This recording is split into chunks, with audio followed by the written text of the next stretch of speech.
સમાચારોમાં આગળ વાત કરીએ તો સમાચાર વડોદરાથી મળી રહ્યા છે, જ્યાં મનપા દ્વારા દરોડા પાડવામાં આવ્યા।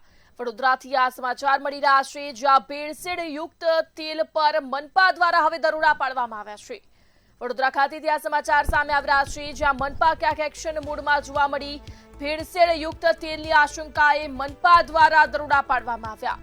વડોદરામાં તેલ પેકિંગ યુનિટ પર મનપાએ દરોડા પાડ્યા, જ્યારે લૂઝ તેલનું કંપનીના નામે રીપેકિંગ જેવા અનેક સવાલ ઉભા થયા। નકલી સ્ટીકરથી બ્રાન્ડેડ તેલ વેચાતું હોવાની પણ ક્યાંક હવે ચર્ચાઓ વ્યાપી છે। ત્યારે ટેન્કરમાંથી કયું તેલ ડબ્બામાં પેક થતું હતું તે મોટો સવાલ ઉભો થયો। અસલી તેલના નામે બ્રાન્ડેડ તેલના નામે ક્યાંક નકલી તેલ પીરસવામાં આવી રહ્યા છે। ગ્રાહકોના આરોગ્ય સાથે ખેલ થઈ રહ્યા છે। લૂઝ તેલને બ્રાન્ડેડ બનાવી વેચવાનું આ ખેલ તેવા અનેક સવાલ ઉભા થયા। વડોદરાથી આ સમાચાર મળી રહ્યા છે, ખાદ્ય તેલના પેકિંગ પર અત્યારે સવાલ ઉભા થઈ રહ્યા છે। સમગ્ર મામલે હવે તપાસ પણ ક્યાંક શરૂ કરવામાં આવી રહી છે। વડોદરા ખાતેથી આ સમગ્ર સમાચાર સામે આવ્યા। થાળીમાં ઝેર કોણ પીરસે છે તેવા અનેક સવાલો ઉભા થયા। ત્યારે બ્રાન્ડેડના નામે ભેળસેળનો ખેલ તેવો પણ સવાલ ઉભો થયો। બ્રાન્ડેડ તેલના નામે નકલી તેલ પીરસવામાં આવી રહ્યું છે। નકલી સ્ટીકરનું કોણ નેટવર્ક ચલાવે છે એ સવાલ ઉભો થયો। ગ્રાહકોના આરોગ્ય સાથે કોણ રમત રમી રહ્યું છે? લૂઝ તેલને બ્રાન્ડેડ તેલ કોણ બનાવે છે તેવા અનેક સવાલો આ ઘટનાથી અત્યારે ઉભા થઈ રહ્યા છે। લોકોની થાળીમાં ઝેર કોણ પીરસે છે તેવા સવાલ ઉભા થયા। તો આજ મુદ્દે વધુ વિગતો સાથે સંવાદદાતા નિલેશ બ્રહ્મભટ્ટ વડોદરાથી લાઈવ જોડાઈ ગયા છે। જી નિલેશ, વડોદરાથી આ બનાવ અસલીના નામે નકલી તેલ પીરસવામાં આવી રહ્યું છે, લોકોના આરોગ્ય સાથે ચેડા થઈ રહ્યા છે, શું કહેશો? જી, સંસ્કારી નગરી વડોદરામાં ભેળસેળયુક્ત તેલ વેચાય છે તેવી વ્યાપક ચર્ચા હતી અને આજે શનિવારે રજા છે, છતાં પણ વડોદરા મહાનગરપાલિકાનું ફૂડ વિભાગ, આપ સ્ક્રીન જોઈ રહ્યા છો તેમ, અહીંયા દરોડો કર્યો છે। અહીંયા આશંકા છે કે લૂઝ તેલ લાવી અને સ્ટીકર ચોંટાડી અને જે તેલ વેચવામાં આવે છે એ ભેળસેળયુક્ત છે, મિક્સ છે, આવી આશંકા છે। ને શનિવારે પણ નાગરિકો, સંસ્કારી નગરજનોની આરોગ્યની ચિંતા કરી અને ફૂડ વિભાગ એ દરોડો કર્યો છે। આપ સ્ક્રીન પર જોઈ રહ્યા છો, અહીંયા ફૂડ વિભાગના ઇન્સ્પેક્ટરો ચેકિંગ કરી રહ્યા છે અને જે સ્ટીકર લગાવવામાં આવી રહ્યા છે એ સ્ટીકરનું રજીસ્ટ્રેશન છે કે કેમ, મહત્વની બાબત એ છે કે અહીંયા જે મંતવ્ય ન્યૂઝ એક્સક્લુઝિવ બતાવવા જરૂરી છે, પ્રાઇમરી કે નાગરિકોના આરોગ્ય સાથે થોડા ચેડા એમ કહી શકાય, કારણ કે અહીંયા ભરપૂર હાઇજેનિક નથી, એટલે ગંદકીના જાળા છે, આપ સ્ક્રીન પર જોઈ રહ્યા છો। એટલે ક્યાંક ને ક્યાંક આ ગંદકીના જાળા વચ્ચે લૂઝ તેલ પેકિંગ કરવામાં આવી રહ્યું છે। આપ જોઈ શકો છો, જ્યાં તેલ પેકિંગ થાય છે ત્યાં કેટલી ગંદકી છે, એટલે સ્વચ્છતાની વાતો થતી હોય પરંતુ ક્યાંક ને ક્યાંક અને આ જે ડબ્બા લાવવામાં આવ્યા છે તેને અહીંયા વોશ કરવામાં આવે છે કે કેમ એ પણ સવાલ છે, કારણ કે આ એક ડબ્બો જે છે એ 28 રૂપિયામાં મળે અને નવો ડબ્બો 100 રૂપિયામાં મળે, એટલે વેપારી ડબ્બાના 70 રૂપિયા બચાવવા માટે નાગરિકોના આરોગ્ય સાથે ચેડા તો નથી કરતો ને। અને આપ સ્ક્રીન પર જોઈ રહ્યા છો, અહીંયા ઉપરથી તેલની પાઇપો આવી રહી છે, પરંતુ અહીંયા ક્યાંય કોઈ જગ્યાએ લખ્યું નથી કે આ પામોલીનની પાઇપ છે, સિંગ તેલની પાઇપ છે કે મકાઈના તેલની પાઇપ છે। આ પાઇપોની માયાજાળમાં અહીંયા સ્ક્રીન પર જોઈ રહ્યા છો એમ અહીંયા ડબ્બા પેક કરવામાં આવે છે। આ ડબ્બા જે પેક કરે છે એ વખતે કઈ પાઇપનું તેલ આમાં મિક્સિંગ થઈ રહ્યું છે એ આશંકા ઉપજાવે છે, કારણ કે અહીંયા પાઇપ પર કોઈ જગ્યાએ કયું તેલ છે તેની નોંધ નથી, એટલે આશંકા વચ્ચે શનિવારની રજાએ ફાયર વિભાગ, ફૂડ એન્ડ વિભાગે દરોડો કર્યો છે ને અહીંયા જે માહિતી મળી રહી છે એ રીતના લૂઝ તેલ વેચવો કાયદેસર ગુનો છે। આ વેપારી મંતવ્ય ન્યૂઝ પાસે એક્સક્લુઝિવ વિડીયો છે કે અહીંયાથી લૂઝ તેલ પણ વેચાઈ રહ્યું છે, કોઈ પણ બ્રાન્ડના નામ લગ્યા વગર। અને આપ સ્ક્રીન પર જોઈ રહ્યા છો કોઈ જગ્યાએ રુચિ છે, કોઈ જગ્યાએ રહેમાન છે, કોઈ જગ્યાએ કાકા છે, તો કોઈ જગ્યાએ પકોના છે. આનું રજીસ્ટ્રેશન કરાવ્યું છે કે કેમ? કારણ કે આ શંકા ઉપજાવે છે. અને જે તેલ લાવવામાં આવે છે પામોલિન, એ માહિતી અનુસાર કંડલાથી ટેન્કરમાં લાવવામાં આવે છે, અને કંડલાથી જયારે આ ટેન્કર અહીં આવે છે ત્યારે એને ખાલી કરે ત્યારે એક કચરો હોય, એ કચરો પણ નીચોવીને આમાં કાઢી લેવામાં આવે છે. એટલે જે આ વેપારી છે એ પોતાના નફા માટે નાગરિકોના આરોગ્ય સાથે ચેડા કરતું હોય તેવી આશંકા ઉપજીને શનિવારે રજા હોવા છતાંય ફૂડ વિભાગ અહીંયા પહોંચ્યું. આપણે પ્રથમ વેપારીનું નિવેદન લઈશું, કારણ કે આપણે કોઈની સાથે ભેદભાવપૂર્વક સમાચાર બનાવવા નથી માંગતા.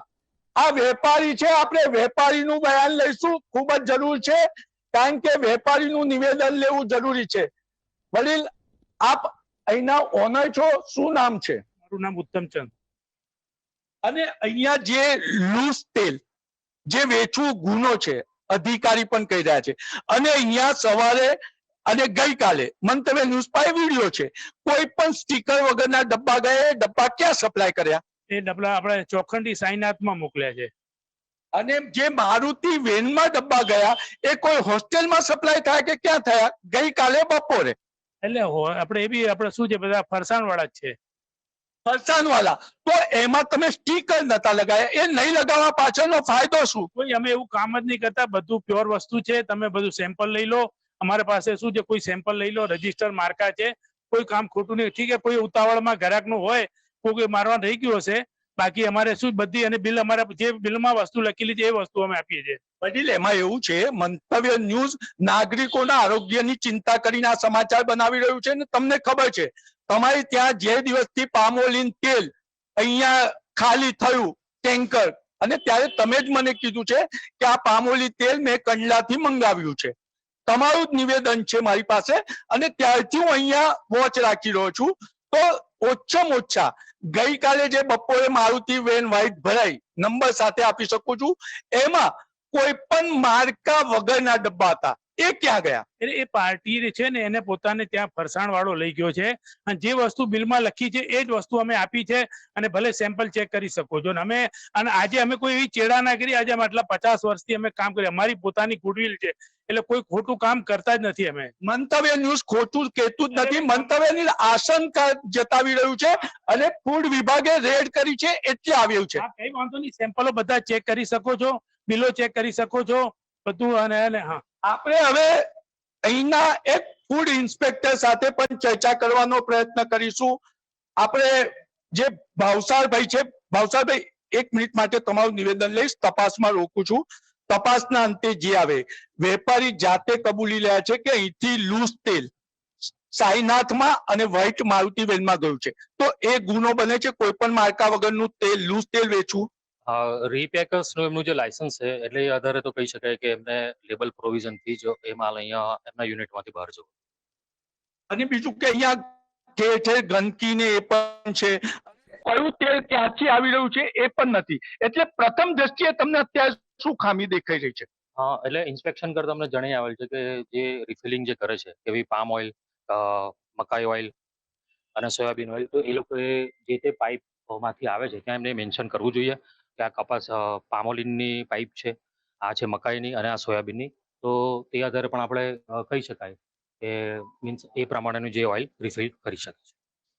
એટલે મહત્વની બાબત છે કે હાલ શનિવારની રજાએ પણ વડોદરા સંસ્કારી નગરજનોના આરોગ્યની ચિંતા કરી અને ફૂડ વિભાગ એ દરોડો કર્યો છે. ત્યારે વેપારી તો પોતાનો બચાવ કરી રહ્યા છે, પરંતુ પ્રથમ દ્રષ્ટિએ અહીંયા જે ક્ષતિ જણાય છે, લૂઝ તેલ વેચી શકાય નહીં.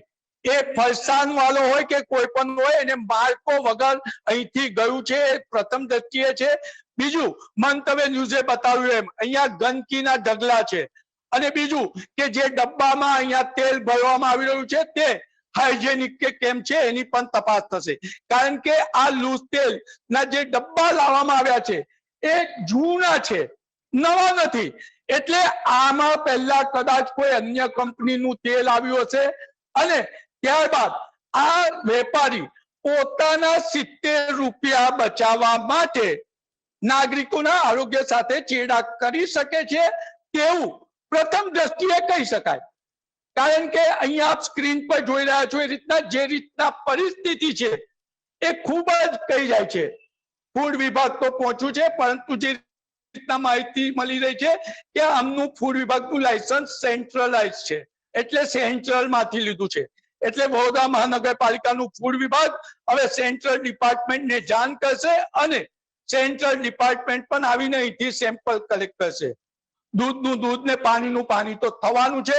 તેલમાં ભેળસેળ છે કે કેમ એ આશંકા છે, પરંતુ જે રીતના ચર્ચા હતી કે આ ભાઈ છેલ્લા કેટલાય સમયથી ખાલી કન્ટેનરમાં ડબ્બા મંગાવે છે અને વહેલી સવારે અહીંથી ડિલિવરી કરી દેતા હોય છે. એટલે નાગરિકોની આશંકાને સમાધાન માટે મંતવ્યનું સમાચાર બનાવી રહ્યું છે. ને સવાલ વડોદરા પુરવઠા વિભાગ પર આવે છે કે વડોદરા કલેક્ટર કચેરીમાં બેસતા પુરવઠા અધિકારી શું કરે છે? જ્યારે આટલું મોટી તેલની ફેક્ટરી ધમધમતી હોય અને માર્કા વાળું તેલ વેચવાનું લાયસન્સ હોય અને માર્કા લગાયા વગર અહીંથી ટેમ્પો ને રિક્ષા ભરાઈને જતી હોય, ત્યારે પુરવઠા વિભાગ કેમ કુંભકર્ણની નિંદ્રામાં છે? અને સવાલ તો એ પણ ઉભો થાય છે કે સત્તાધારી પક્ષ પેજ પ્રભારી બનાવે છે. અહીંથી કોર્પોરેટર જતા હશે, એમના પેજ પ્રમુખો જતા હશે. શું ખાલી માત્ર એમને મત લેવાની જવાબદારી છે? ફૂડ વિભાગ તો પોતાની જવાબદારી નિભાવે છે, પરંતુ ફૂડ વિભાગને માહિતી પણ સારા નાગરિકોએ પહોંચાડવી જોઈએ તેવી પણ ચર્ચા છે. હાલ પ્રાથમિક તપાસ ચાલુ છે અને જે પ્રથમ દ્રષ્ટિએ જે ક્ષતિ છે એ મંતવ્ય ન્યૂઝે બતાવી છે. જી બિલકુલ નિલેશ, આપનો આભાર. વડોદરાથી આ સમગ્ર મામલો સામે આવ્યો ત્યારે ભેળસેળ યુક્ત તેલની આશંકાએ દરોડા પાડવામાં આવ્યા હતા. જ્યારે દરોડા પાડવામાં આવ્યા મનપા દ્વારા, મનપા ક્યાંક એક્શન મોડમાં જોવા મળી હતી. ગ્રાહકોના આરોગ્ય સાથે ખેલ થતો હોય તેવા પણ અનેક સવાલો ઉઠ્યા અને સમગ્ર મામલે ક્યાંક તપાસ પણ તેજ કરવામાં આવી.